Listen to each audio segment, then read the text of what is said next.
Will Stefon Diggs stick around with the Buffalo Bills? And what opportunities are there in the New York Jets offense with Aaron Rodgers at the helm? We're going to go through some of that and more here as we continue this Dynasty deep dive breakdown of each team, each division, each team within those divisions, the contracts, the offseason standpoint from them, from a Dynasty fantasy football standpoint here. So we're going to go through today the Bills, Jets, Patriots, and Dolphins.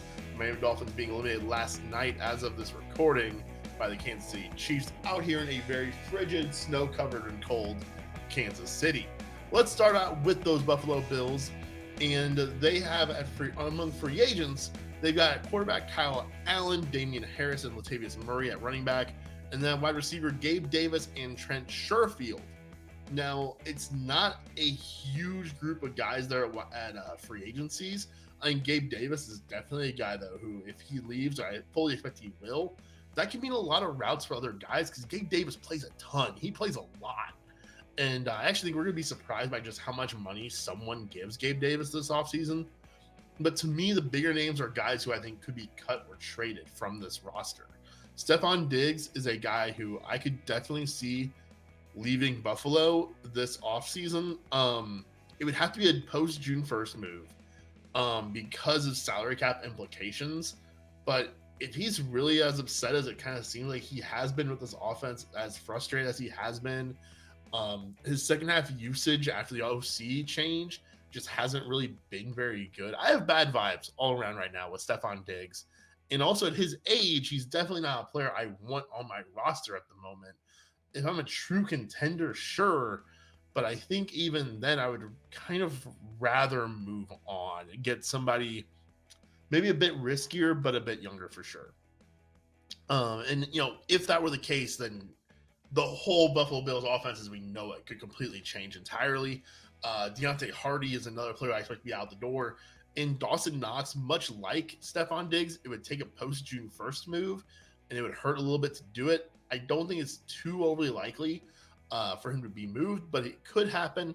And so the opportunities here in Buffalo, I think, any new wide receivers, right? Like, it's kind of frustrating this time of year for some of these teams because you don't necessarily see the next man up all the time. And I think this is one of those situations where I think whatever new wide receivers come in, they've got good opportunities.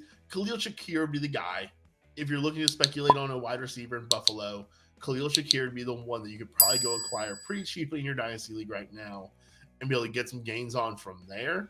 But other than that, I mean, it's kind of James Cook and Dalton Kincaid.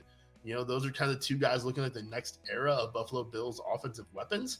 And both those guys are going to be incredibly expensive to try to acquire. So I don't have a whole lot of hope for you in Buffalo. Khalil Shakir would probably be the cheap option, though. But a big season for Dalton Kincaid and a big season for James Cook are probably what we're looking at for them moving forward. Again, if they do draft a wide receiver, though, I could definitely say being a player we're very interested in. Now for the Jets, I actually don't have much as far as free agents go. Trevor Siemian and Randall Cobb, that's about it. Dalvin Cook is already out the door. I think Tyler Conklin and CJ Uzomah could both be cut candidates this offseason. Zach Wilson could certainly be traded, but it's backup quarterback there. Allen Lazard is a guy who I could see them also moving on from. He just didn't do much at all this year with no Rodgers, but Rodgers will be in. Rodgers likes him, and also financially, it would be a bit of a pain to move on from Lazard, but you can always make those kind of things work here in the NFL. As I look at this roster, though, the guys I see the most opportunity for are Israel Abanikanda. He's got a great opportunity as the kind of the two in the Jets offense behind Breece Hall.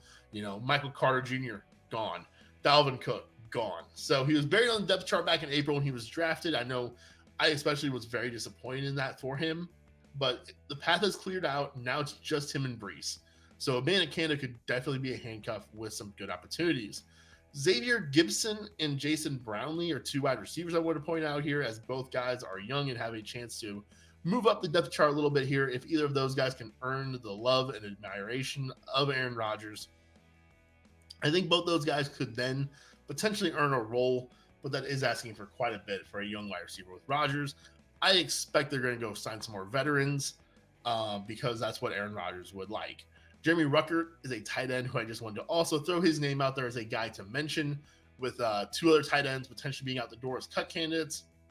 Maybe Ruckert becomes the tight end in this offense. We saw Tyler Conklin have some fantasy relevance this year. Ruckert, maybe he could be that guy. New England, they are an interesting team, and that's kind of a blank canvas for the next head coach, Gerard Mayo. I'm curious to see what he does on the offensive side of things. I'm hoping maybe that's where they go outside the organization in New England, is to bring in an outside mind on the OC side of things.